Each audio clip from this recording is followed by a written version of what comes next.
Hi, Kerry here again. Welcome to the channel if you're a new viewer, and welcome back if you've been viewing my videos already. Now, just a video today which I want to try a couple of things. Mainly right here you may see I have a new microphone set up, so hopefully that's coming through to you loud and clear. Things are getting a little echoey with the built-in microphones. I just tried this lavalier or whatever they call it, lapel microphone here. Had a bit of trouble getting it to work. The adapter which came with it didn't work, so I had to order a new one. So that's all there now, and hopefully you can hear me loud and clear.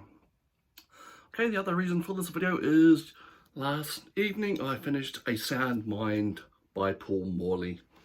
Now, initially I was probably misled about what this book was going to be like. I thought it was going to be like a rough and tumble look at a guy who's falling in love with classical music, and he would guide us through all the well-known composers and pieces and what have you. It's a little bit different than that. I was originally a little disappointed on how it was going. I found it hard to keep my attention in the text. He would go on and blather about something, and I was looking at my watch or looking at how many pages were left in the section. So it didn't take till about page 300 or so that I found my attention drawn into the text, which is not a good sign really for a book. What the book is really is a collection of articles, essays, lecture notes, playlists, interviews, musings that Paul Morley, who's been a music journalist since the 1970s, has written over the last 10 years as his interest in pop and rock music has, that was his original specialty.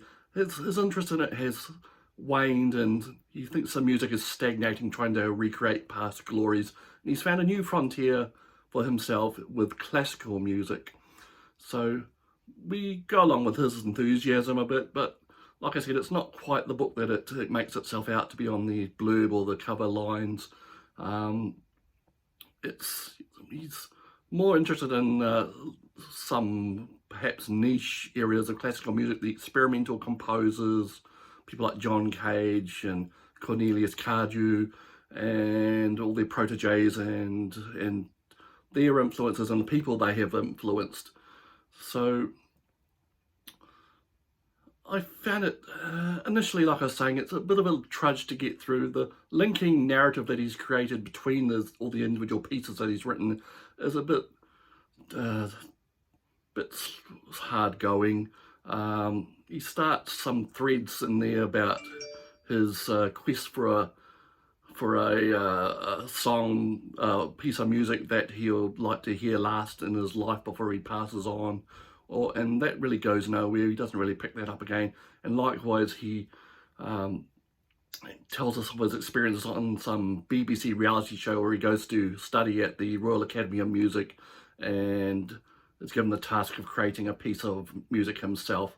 We don't really hear the outcome of that. He just basically continues on with that he used his contacts that he made when he was at the Royal Academy of Music to gain employment there as a lecturer and interview some fairly famous people. So there are some substantial sections in this book on things like string quartets, Mozart, the piano, things like that he delves deeply into, perhaps sometimes more deeply than he should have. Some of the sections did drag a bit, but in the end I think there's enough nuggets of great information, insight, and some looks back at history which made me like this book more than I initially did. So I think it's worth a read, but just be aware that it might not be what it's really sold as. Okay, well, that's all. I hope the sound's been working okay for you, and we'll see you in the next video coming very soon. Cheers.